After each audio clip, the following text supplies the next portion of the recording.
discipulado y ahora hablando sobre leche espiritual. Para todos aquellos que están siguiendo metódicamente la secuencia de las enseñanzas, hoy tenemos el módulo 3.2.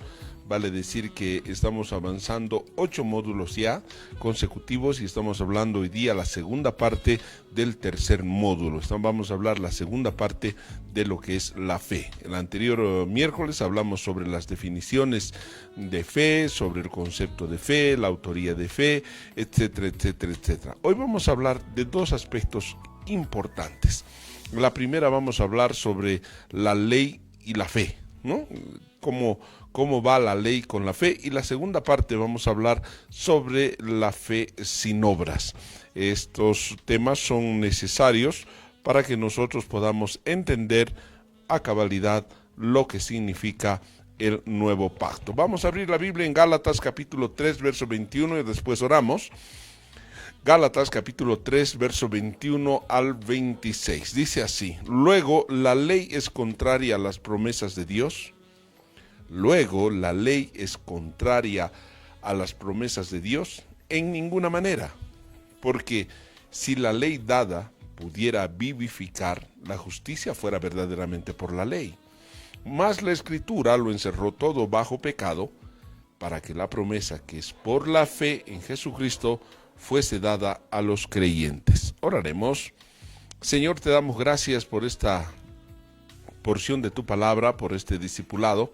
Danos la gracia para poder entender, la gracia para poder predicar, enseñar, y la gracia para poder, Señor, enseñar. Reconocemos que sin tu Espíritu no podemos, Señor, avanzar. Ayúdanos, enséñanos, llévanos a la verdad, revélanos, Señor, tu palabra, y que todo lo que hablemos esté en el marco de tu voluntad. Te lo pedimos, Señor, tomes control absoluto de todo nuestro ser, de toda la enseñanza.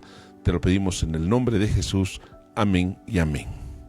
El libro de Gálatas está reflejando que hay una promesa, y el alcanzar esa promesa de la justificación no ha podido ser dada por la ley. Dice, ¿la ley es contraria a la promesa? No es contraria, de ninguna manera, dice la Biblia. O sea, la promesa que tenemos de Dios en el nuevo pacto, el ser hijos de Dios, ser herederos de Dios, el tener de su Espíritu, el ser coherederos con Jesucristo, el tener su reino, etcétera, etcétera, no quiere decir que es contraria a la ley. Para nada, no es contraria. Porque dice, si la ley dada pudiera dar vida, vivificar, la justicia fuera verdaderamente por la ley. Si la ley puede vivificar, entonces dice la Biblia que la justicia sería por la ley. Pero no ha habido en la Biblia un hombre que haya cumplido toda la ley, con excepción de Jesucristo, lógicamente. No existe. Entonces la Escritura, verso 22, dice, lo encerró todo bajo pecado, para que la promesa que es dada por la fe en Jesucristo fuese dada a todos los creyentes. Dios le dijo cuando estableció su pacto con Abraham, que en su simiente iban a ser benditas todas las naciones. O sea que la simiente es Cristo, y nosotros vamos a alcanzar la promesa creyendo en Jesucristo, creyendo en la simiente. Entonces, ese es más o menos el entorno. Vamos a hablar sobre el fin de la ley. ¿Habrá el fin? ¿Cuál es el fin de la ley? Creo que esa es la pregunta que todos nos hacemos, decir, oye, ¿la ley tiene fin? ¿Cuál es el fin de la ley de Moisés? Quiero hacer este hincapié. Ley de Moisés, así lo denomina Jesús. Jesús dice que se ha cumplido todo lo escrito de mí, lo dice en el libro de Lucas, lo que está escrito de mí en la ley de Moisés, dice, ¿no? Segundo, en los salmos y en los profetas. Entonces, la ley de Moisés tiene su fin. Muchos lo conocen como el Pentateuco, otros como la Torá. Entonces, ambos son los 5 primeros libros de la Biblia que escribió Dios por la mano de Moisés. desde Génesis hasta Deuteronomio, ¿no? Entonces, lo que se escribió en esos 5 libros está hablando de la ley de Moisés. Ahora, ¿cuál es el fin de esa ley? La Biblia nos muestra en el libro de Gálatas, seguimos con Gálatas, capítulo 3, verso 18, dice: porque si la herencia es por la ley, ya no es por la promesa. Si la herencia del reino de Dios es por la ley, ya no es por promesa, pues ya es una... Si yo cumplo, ya tiene que otorgarse lo que yo me he ganado. Pero en este caso no es así. Dice, la herencia, si la herencia es por la ley, ya no es por la promesa. Pero Dios lo concedió a Abraham mediante la promesa. Entonces, ¿para qué sirve la ley? Fue añadida, puede repetir la palabra añadida, fue añadida a causa de las transgresiones. ¿Hasta cuándo? Hasta que viniese la simiente, a quien fue hecha la promesa y fue ordenada por medio de ángeles en mano de un mediador. Entonces, mire, vamos a tocar los dos aspectos. La primera, ¿la herencia es por ley o por la promesa? Por la promesa. Segundo, ¿para qué sirve la ley? Fue añadida hasta qué, ¿no? Entonces, qué lindo es la palabra añadida. Vale decir que dentro del plan fue añadido, fue aumentado. ¿Hasta qué? Hasta que aparezca la simiente. Aparece la simiente, quítese la añadidura. Entonces coloca un límite hasta que aparezca la simiente a quien fue hecha la promesa. Entonces, en tu simiente van a ser benditas todas las naciones. O sea, la promesa fue en la simiente, no fue en la ley, no fue en la ley, fue en la simiente. Y en la simiente, la promesa es que nosotros vamos a tener como herencia el reino de Dios, coherederos juntamente con Jesús, mediante la fe. ¿Mediante la fe en quién? En Jesucristo.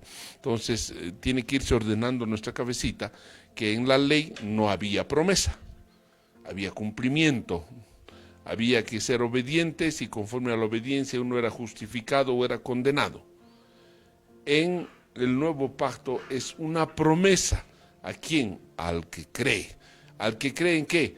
En Jesús, ¿no? Que es el mediador de un nuevo pacto. Entonces ya estamos entrando claros que la promesa viene no por la ley, sino la promesa viene por la simiente.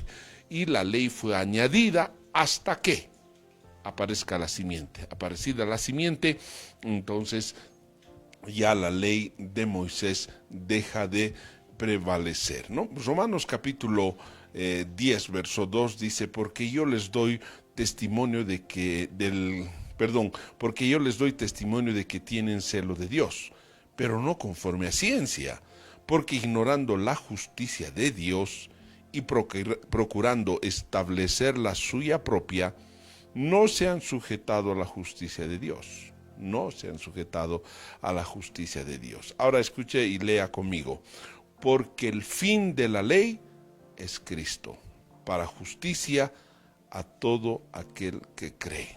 Pues vamos a traducir esto. Está diciendo Pablo a la iglesia que está en Roma, a la iglesia cristiana que está en Roma, dice, yo les doy testimonio del que tiene celo al Señor. Yo soy celoso de Dios, me gusta la doctrina pura, santa, y dice, en mi celo les digo, pero no, ustedes no tienen ese celo conforme a ciencia, porque están ignorando la justicia de Dios. Y están procurando establecer su propia justicia. No. Ustedes no se han sujetado a la ley de Dios. Entonces, ¿por qué les está hablando de esta manera? Porque le está diciendo que apareció la simiente. Entonces, el fin de la ley de Moisés es Cristo. Apareció la simiente. Entonces, ¿para qué apareció Jesucristo? ¿Para qué apareció la simiente? Para justificar, para justicia a todo aquel que cree. Entonces, los que creemos en Jesús, hemos alcanzado la justificación. ¿Mm? Ahora la palabra creer, claro que es más amplia, ¿no? Vamos a degustarla un poquito más adelante, porque el que cree es tener fe. Entonces, la fe en Jesucristo nos justifica. El creerle a Jesús nos justifica. Entonces la Biblia dice el fin de la ley es Cristo, porque tenía que aparecer la simiente. Segundo, la justicia es para todo aquel que cree. Gálatas, seguimos con Gálatas, capítulo 3, verso 23 al 26, dice así. Pero antes que viniese la fe, repito, antes que viniese la fe, estábamos confinados bajo la ley. O sea que la ley es antes de la fe. Entonces, antes que viniese la fe, estábamos confinados bajo la ley, encerrados para aquella fe que iba a ser revelada. De manera que la ley ha sido nuestro ayo, nuestra nodriza, para llevarnos a Cristo, a fin de que fuésemos justificados por la fe.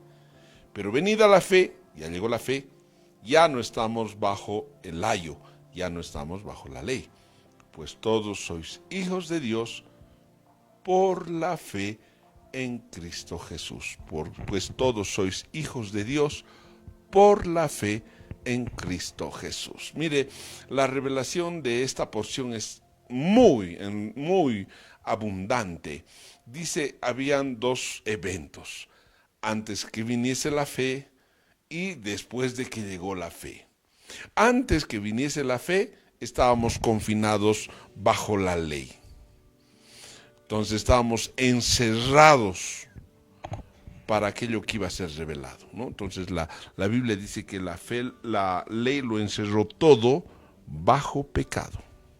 Solamente hay una puerta de salida, y esa puerta se llama Jesús. Entonces, antes que viniese la fe, estábamos encerrados por la ley bajo pecado.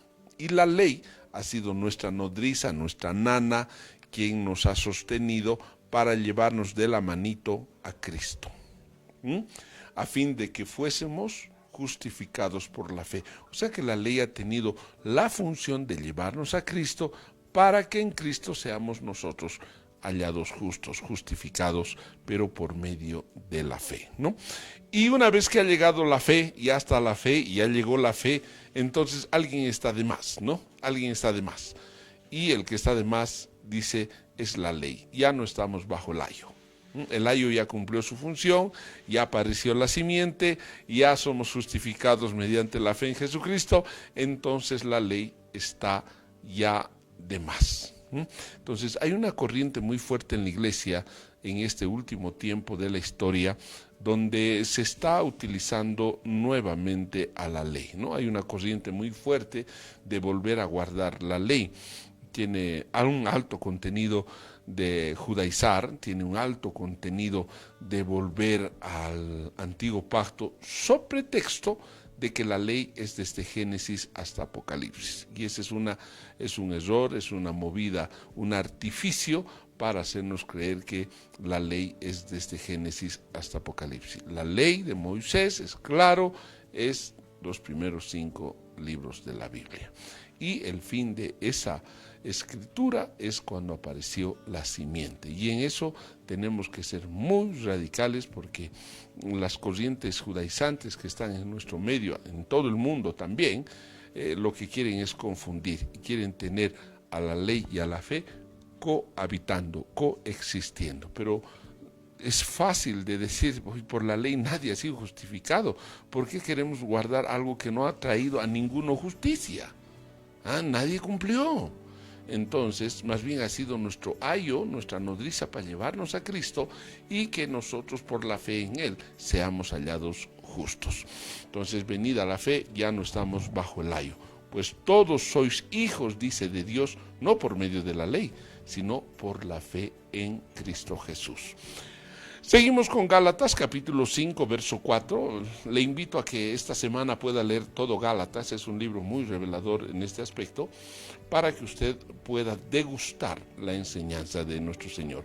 Gálatas, capítulo 5, verso 4, dice textual: de Cristo os desligasteis, o sea, te desprendiste, te separaste los que por la ley os justificáis. Los que quieren ser justificados por las obras de justicia o por las obras de la ley, se desligan de Cristo. De la gracia habéis caído, pues nosotros por el Espíritu aguardamos por fe la esperanza de la justicia, porque en Cristo Jesús ni la circuncisión vale algo, ni la incircuncisión. ¿Qué vale? Si no vale la fe que obra por el amor. Entonces, en esta porción hay dos partes también. Una, cuando uno se desliga de Cristo, cuando uno cae de la gracia. Mire, son dos aspectos: desligarse de Cristo o caer de la gracia. En ambos casos, si yo me desligo de Jesús, me separo de Jesús, voy a caer de la gratificación o el obsequio o el don que Dios quiere darnos gratuitamente. Caemos de esa gracia.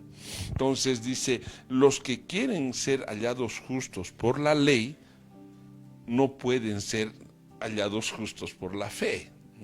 Entonces, no sé si voy a graficar bien, pero si usted o yo queremos ser hallados justos por la ley, entonces no tendría razón ser hallados justos por la fe. Estaríamos buscando un mismo fin por dos partes, por la ley o por la gracia. Pero si eso fuera así posible, entonces por demás ha muerto Jesús. Jesús ha muerto en la cruz para que los que estaban confinados en la ley puedan alcanzar la justificación por la fe en Jesucristo. Entonces, si uno por la ley puede ser hallado justo, entonces no necesitamos de Jesús. ¿Ya para qué? Yo puedo por mis propios méritos cumplir la ley, guardar la ley y ser hallado justo. Pero eso ningún hombre pudo. Entonces, si nosotros pensamos que guardando la ley, el Shabbat, guardando la circuncisión, guardando las fiestas, voy a ser hallado justo, nos equivocamos. Caemos de la gracia, nos desligamos de Cristo. Pues nosotros, dice la Biblia, por el Espíritu, aguardamos por fe la esperanza de la justicia. Aguardamos nosotros por fe la esperanza de la justicia. Dice, porque en Cristo Jesús no vale la circuncisión. Tampoco no vale algo la incircuncisión. Entonces, ¿qué vale? Vale la fe, pero la fe que obra por el amor. Ahora sí tenemos que hacer énfasis en esa fe. La fe que uno tiene por Dios, ¿cuál es la motivación? ¿Por qué está obrando esa fe? Si nosotros nos acercamos a Jesús por interés, no vale. Porque dice, lo que vale es la fe que obra por el amor. Entonces, el creer en Jesús, nuestra motivación, nuestro obrar, debe ser el amarlo. Porque el mandato dice amar a Dios sobre todas las cosas, con toda mente, con todas tus fuerzas, con todo tu corazón. Yo voy a creer en Jesús, yo me voy a acercar en Jesús, no por miedo de irme al infierno, no porque se considere una chequera y todo lo que le pido Él me dé, no por interés. Entonces yo voy a creer en Jesús básicamente porque he decidido amarlo. Entonces eso vale. No vale, dice, no, porque en Cristo Jesús ni la incircuncisión ni la circuncisión vale algo. Si no vale la fe que obra por el amor.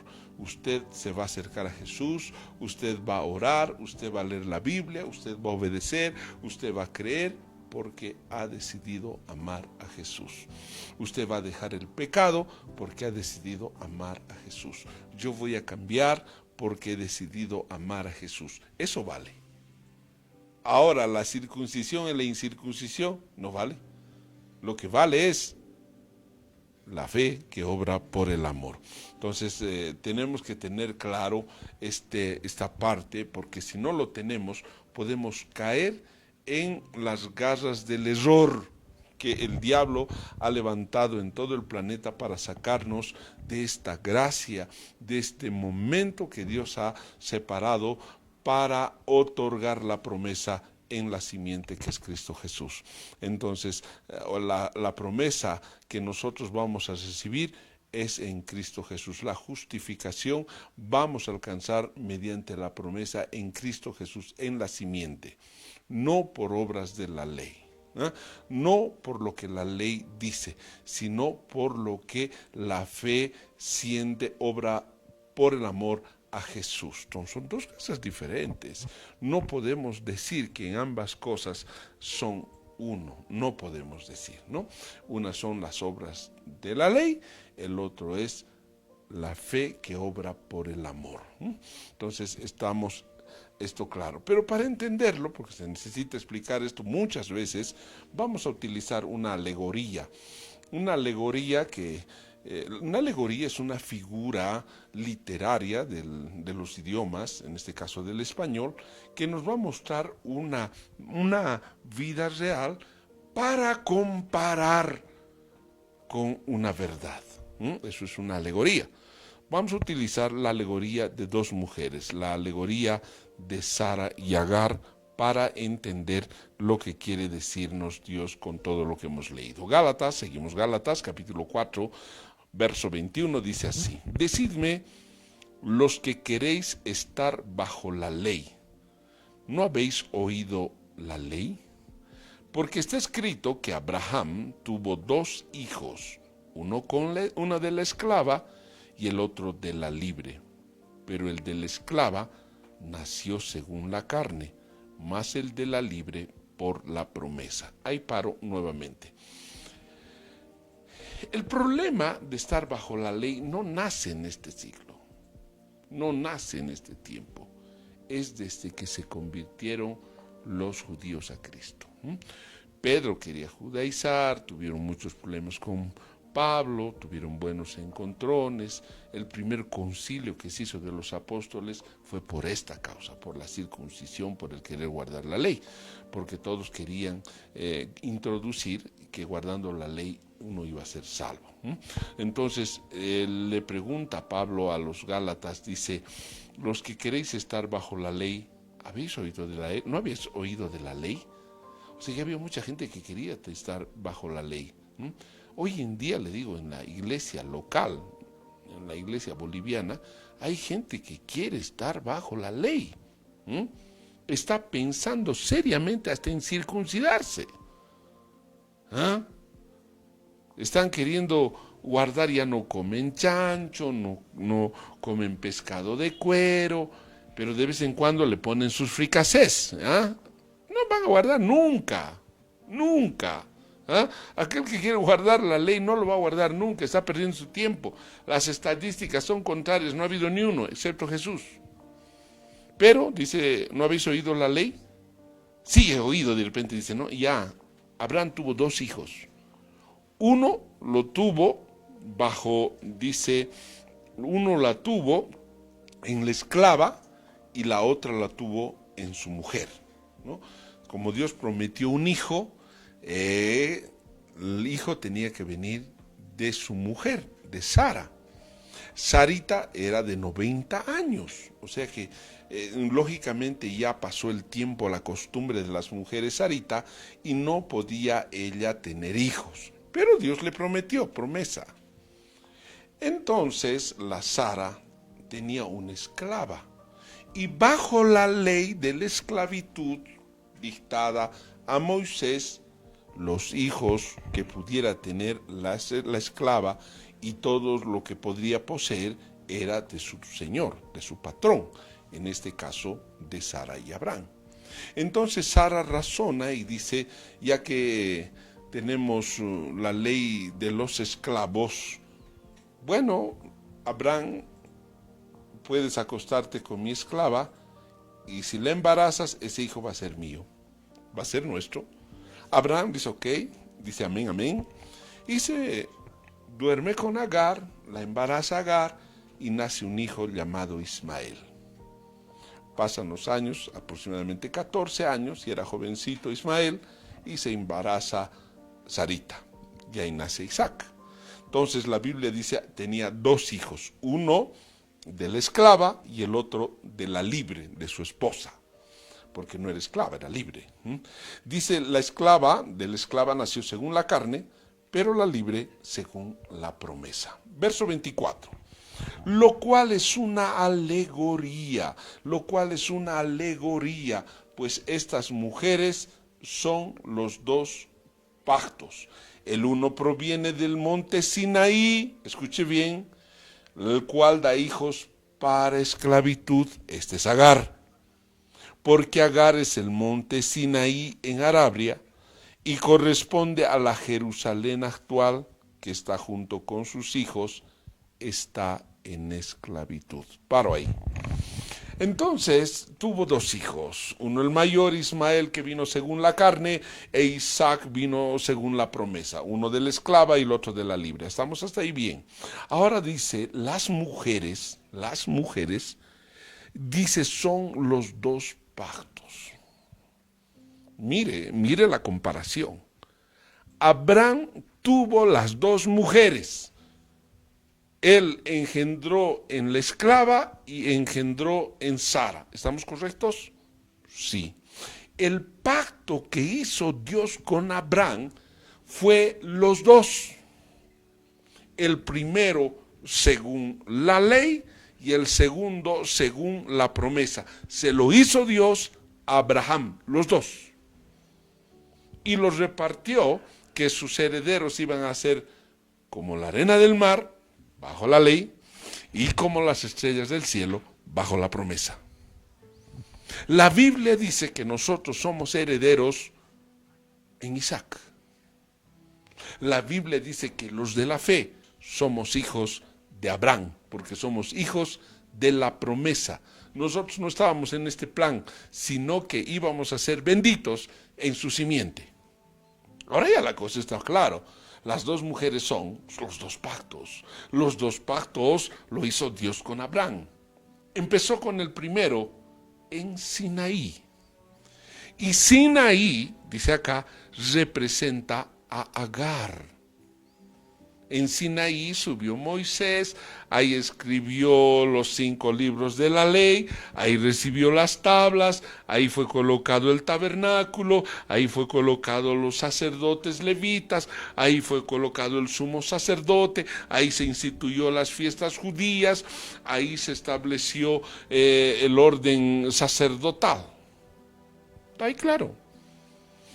Corresponde, dice, a la Jerusalén actual. Y más dice, esta Jerusalén actual, la que está allá, en el Mediterráneo, corresponde a Sinaí. Y dice, está con sus hijos, está en esclavitud. ¿Por qué está en esclavitud Jerusalén actual, Tierra Santa? Porque no creen en Jesús. Fueron endurados por Dios para que podamos entrar la plenitud de los gentiles mediante la simiente y alcancemos la justificación por la promesa dada en la simiente que le dijo Dios a Abraham.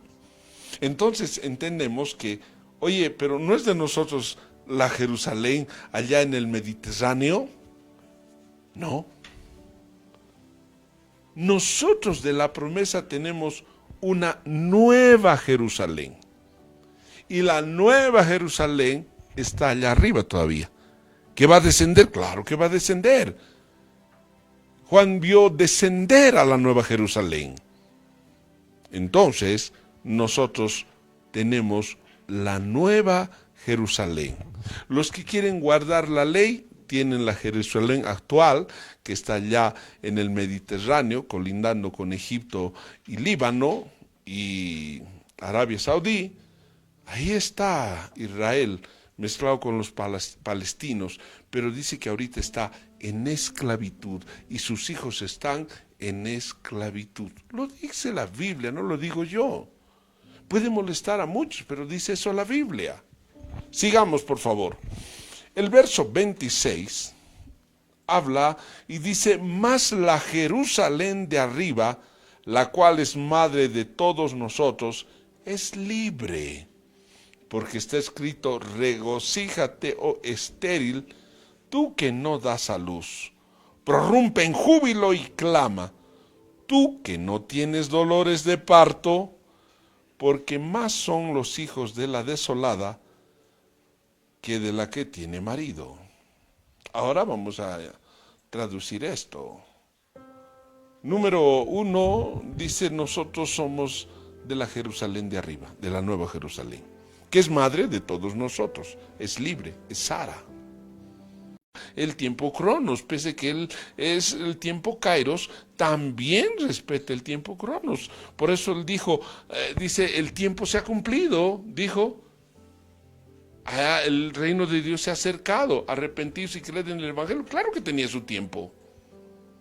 Entonces estamos en el momento en que Jesús ha aparecido, la simiente, hoy tiene que haber un cambio fundamental, ya voy a ser justificado por la fe en Jesucristo, no ya por el cumplimiento de las obras de la ley.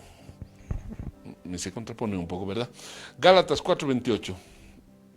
Así que, hermanos, como Isaac, escuche, así, hermanos, nosotros, como Isaac, somos hijos de la promesa.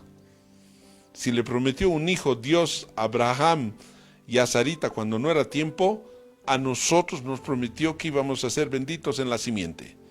Íbamos a ser adoptados como hijos de Dios en la simiente, en Jesucristo. Pero, verso 29, como entonces el que había nacido según la carne, Ismael, perseguía al que había nacido según el Espíritu, a Isaac, así también ahora. Mas, ¿qué dice la Escritura? ¿Qué dice la Escritura?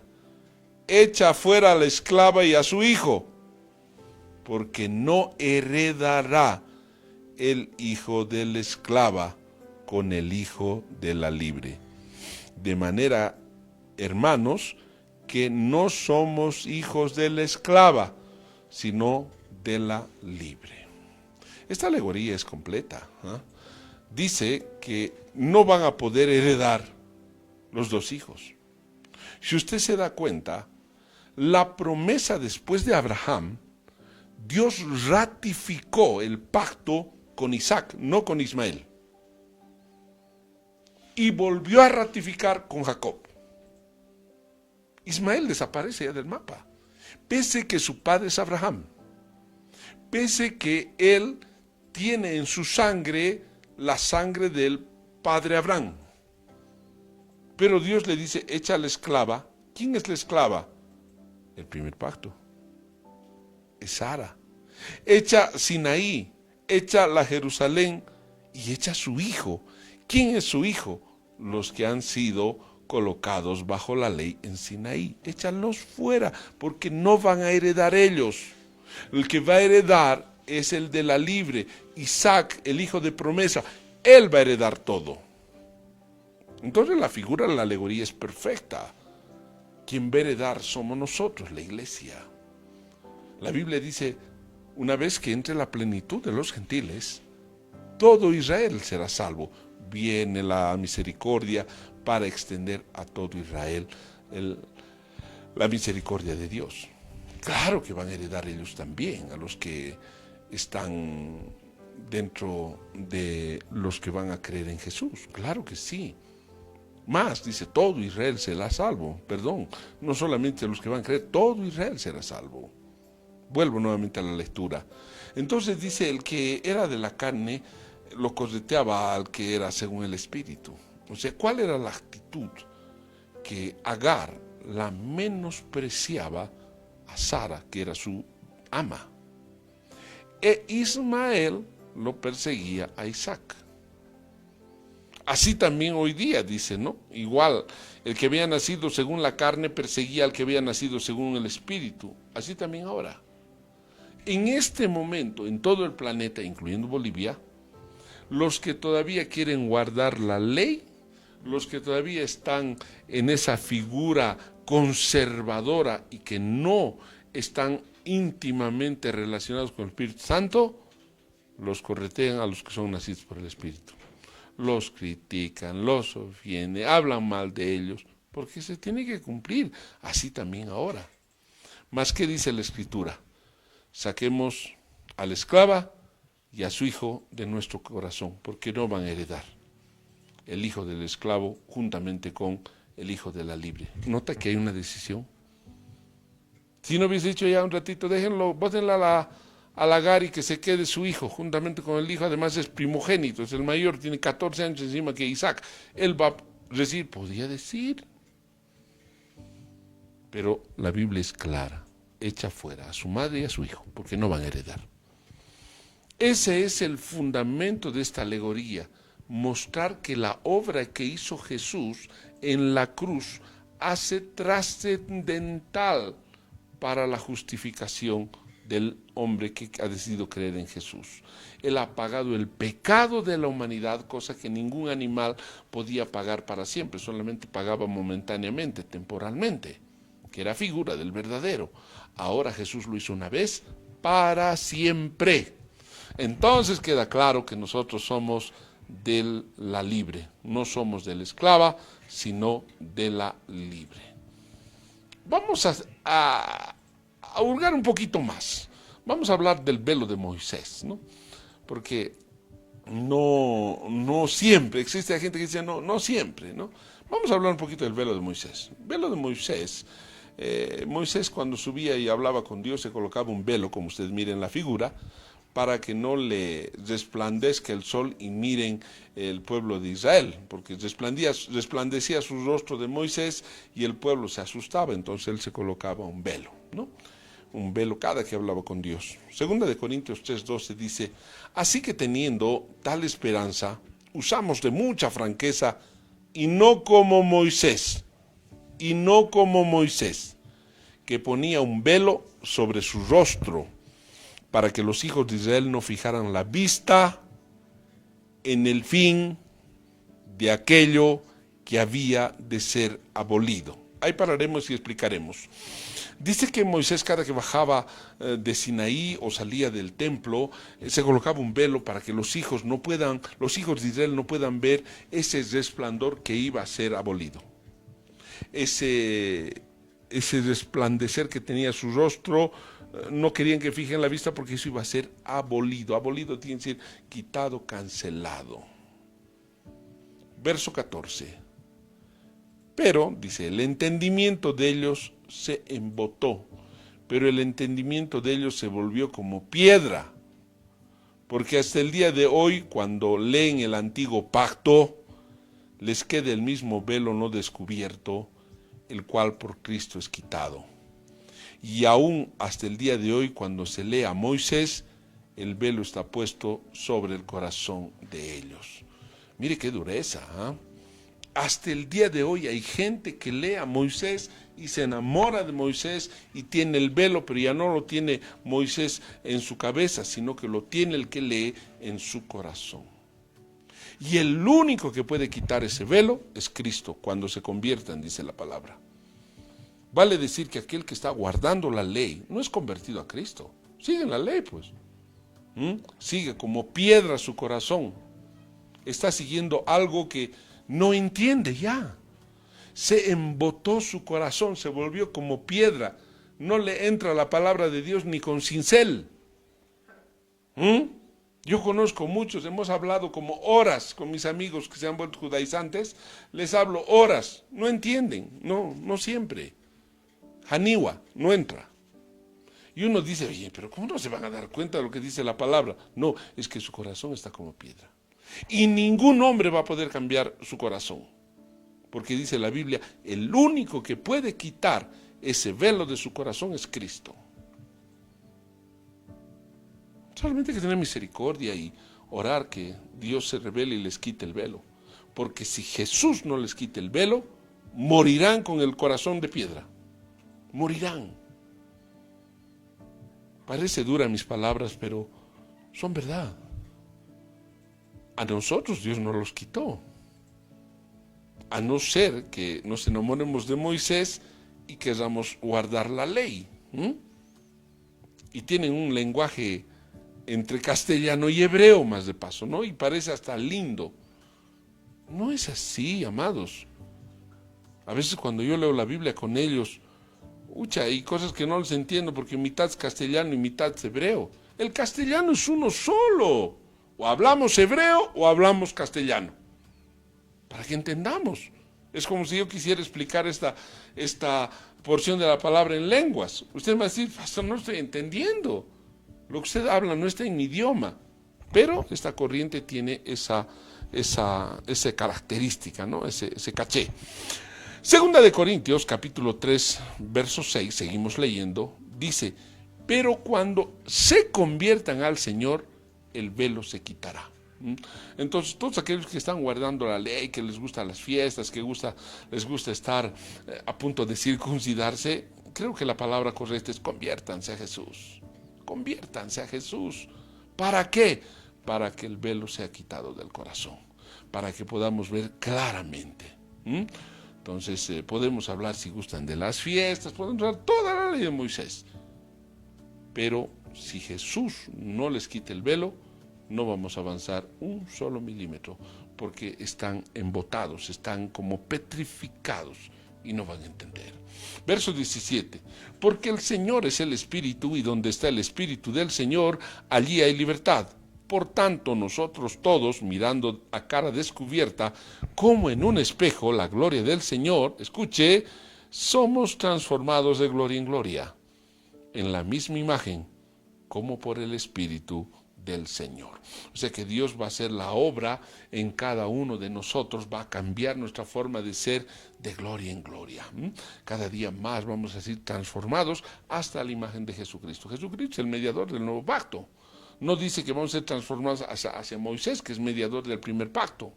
No, sino al del segundo pacto, al nuevo pacto que es en Cristo Jesús por el Espíritu. Porque el Espíritu es parte de la promesa del nuevo pacto, no en el primer pacto. Si bien el Espíritu Santo estaba obrando en algunos de los hombres, algunos profetas, no en todos. Pero en el nuevo pacto es al que cree. Vamos a hablar un poquito de la muerte, pero no de una fe, no de una muerte física, sino la fe, la muerte de la fe. ¿Cuándo muere esa fe? ¿Cuándo muere esa fe? Muchos dicen, la fe, sí, pero la fe puede ser viva o puede ser muerta. Santiago capítulo 2, verso 14, dice así, hermanos míos, ¿de qué aprovechará si alguno dice que tiene fe y no tiene obras? ¿Podrá la fe salvarle? Pregunta, ¿podrá la fe salvarle? Y si un hermano o una hermana está desnudo, tiene necesidad de mantenimiento de cada día, verso 16, y alguno de vosotros mira a estos hermanos que están desnudos y les dice, id en paz, calentaos y saciaos, pero no les dais las cosas que son necesarias para el cuerpo, ¿de qué aprovecha? Así también, dice, la fe si no tiene obras es muerta en sí misma. Así también la fe, si no tiene obras, es muerta en sí misma. Mire, está hablando de una fe que tiene que tener obras. ¿Usted cree en Dios? Claro que creo. Perdona a su prójimo. Lo he perdonado. Ha obrado la fe. Y si no quiero perdonarlo. No ha obrado. ¿Y de qué sirve que creas en Dios? El obrar no es obras de la ley. No son obras de justicia para ser justificados por la ley, sino obras de la fe. Si yo miro a un hermano que está desnudo, a una hermana que está con poca ropa en un invierno, y si le digo, Dios los bendiga, hermanitos, y no les doy un abrigo, ¿de qué sirve lo que he hablado? No sirve de nada. Pero si le digo, hermano, que Dios te bendiga, mira, no tienes ropa, te voy a dar mi ropa, toma, vestite, abrigate. Esa obra de la fe es el que da vida a lo que yo estoy creyendo. entonces la fe puede ser muerta. Pero leeremos un poquito más para entenderlo. Santiago 2:18. Pero alguno dirá, tú tienes fe y yo tengo obras. ¿Ah? Muéstrame tu fe sin tus obras y yo te mostraré mi fe por mis obras. Ahí para un rato. Alguno te dirá, a ver, muéstrame tu fe. Yo creo en Dios, hermanito, leo desde Génesis hasta Apocalipsis todos los días. Hermano, he estudiado todo lo que se llama la Biblia, soy teólogo, soy obispo, soy, no sé, PhD en divinidad. Ok, está bien, pero muéstrame tu fe. ¿Cómo me vas a mostrar tu fe? Si yo no puedo entrar a tu mente y no sé si has aprobado o has comprado el título en $1,400 para ser pastor, no sé. Pero dice, yo tengo obras, yo te voy a mostrar mis obras. Mostrarme tu fe sin tus obras, yo te demostraré mi fe por mis obras. ¿A cuántos enfermos del COVID has ayudado en este tiempo? ¿O te has acuartelado en tu casa y no has salido? Está diciendo, muéstrame tu fe. Yo te voy a mostrar mi fe por mis obras, porque yo los he ido a visitar, les he dado de comer, dice este hombre. Muéstrame, yo te voy a mostrar mis obras por mi fe y tú muéstrame tu fe, sin obras. Es una contrapropuesta muy fuerte. La fe sin las obras no se mira. ¿Ah? Abraham tuvo que decirle a Dios, ofrecémelo a tu hijo. Él puede decirle amén, pero no se mira el amén. Abraham llevó a su hijo y lo iba a sacrificar. Y cuando estaba a punto de clavarle el cuchillo, le dijo, detente. Dios vio que él le creyó a Dios.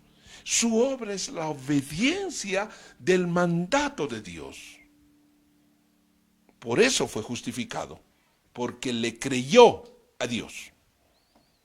Entonces, el obrar de la fe es la expresión de creerle a Dios. Si la Biblia dice que hay que perdonar y usted no perdonó, su fe es muerta. Pero si usted perdonó y no solamente perdonó, sino también restauró, su fe es viva. Si la Biblia le ordena que escudriñe las Escrituras y usted no lee ni por si acaso su Biblia, su fe es muerta, no está creyendo. Pero si usted estudia la palabra, tiene su tiempo de oración, tiene su tiempo de devocional, su fe es viva. En otras palabras, Dios nos mandó ser hacedores de su palabra, no simplemente oidores. Hay muchos que dicen, no, solamente la fe. Es que la justificación es delante de los hombres y otra es la justificación delante de Dios. Falso. El único que justifica es Dios. Y justifica porque uno cree en Él. Vale de contar. ¿Y cómo se va a dar cuenta Dios que nosotros le creemos? Por las obras de la fe. Punto. Así de claro. Entonces, dicho de otra manera, la obediencia son las obras de la fe. Dios no nos mandó a ser simplemente oidores, sino hacedores de su palabra. Entonces, la Biblia dice, verso 19, ¿tú crees que Dios es uno? Bien haces. También los demonios creen y tiemblan. Paro ahí. Ahora la pregunta más cruel, ¿por qué los demonios no son salvos? Si ellos creen. Ellos creen, pero no tienen obras, pero creen y tiemblan más. ¿Por qué no son salvos? Si ellos creen y tiemblan. Lo que ellos no tienen es obediencia. Lo que ellos no tienen es obras. Y lo que ellos creen en Dios no les sirve porque es muerta. Verso 29. Mas quieres saber, hombre vano. Oye, qué dura la palabra. Verso 20. Mas quieres saber, hombre vano, que la fe sin obras es muerta. Verso 21. No fue justificado por las obras Abraham, nuestro padre, cuando ofreció a su hijo Isaac sobre el altar. No fue justificado por las obras Abraham, nuestro padre, cuando ofreció a su hijo Isaac sobre el altar. ¿No ves que la fe actuó juntamente con sus obras y que la fe se perfeccionó por las obras? Y se cumplió la escritura que dice: Abraham creyó a Dios y le fue contado por justicia y fue llamado amigo de Dios. No fue llamado siervo de Dios, fue llamado amigo de Dios. Entonces la cosa es clara. Abraham obedeció, se perfeccionó su fe. Abraham creyó a Dios y fue contado por justicia. Entonces, ¿quién es el justificado? El que le creyó a Dios. ¿Y cómo va a demostrar el que le creyó? Por sus obras. Y al que le creyó a Dios, no solamente lo halló justo, sino que lo llamó su amigo. Dios quiere ser amigo nuestro, porque le creemos. Y le vamos a demostrar que le creemos porque le obedecemos. Y el obedecer es la obra de la fe, no la obra de la justicia, sino la obra de la fe. Entonces Dios va a hallar justos a los que son hacedores de su palabra y no simplemente oidores. Verso 24. Vosotros veis, pues, que el hombre es justificado por las obras y no solamente por la fe. El hombre es justificado por las obras de la fe y no solamente por la fe. Así también Rahab la ramera no fue justificada por las obras cuando recibió a los mensajeros y los envió por otro camino. Porque, escúcheme, porque como el cuerpo sin espíritu está muerto, así también la fe sin obras está muerta. Abraham creyó, y cuando creyó fue justificado cuando él obró al estar a punto de sacrificar a su hijo. No solamente el hombre es justificado por la fe, eso dice la Biblia, y no solamente por la fe. También dice, colócamelo en la pantalla al siguiente, un cuerpo que esté en la parte superior izquierda, para que tenga vida tiene que tener espíritu. A su lado derecho de su pantalla, la fe, para que tenga vida, tiene que tener obras. Abajo, un cuerpo sin espíritu está muerto. A la derecha de abajo, la fe sin obras también está muerta. Entonces nosotros no solamente tenemos que tener fe, sino que tenemos que tener obras de la fe, hacedores de la palabra, y que solamente creyendo uno no es salvo, sino uno para ser vivificado tiene que tener obediencia, tiene que ser hacedor de su palabra. Y ahí se completa la ecuación. Muéstrame tu fe sin obras y yo te voy a mostrar mi fe por mis obras. Si la Biblia dice que no debemos beber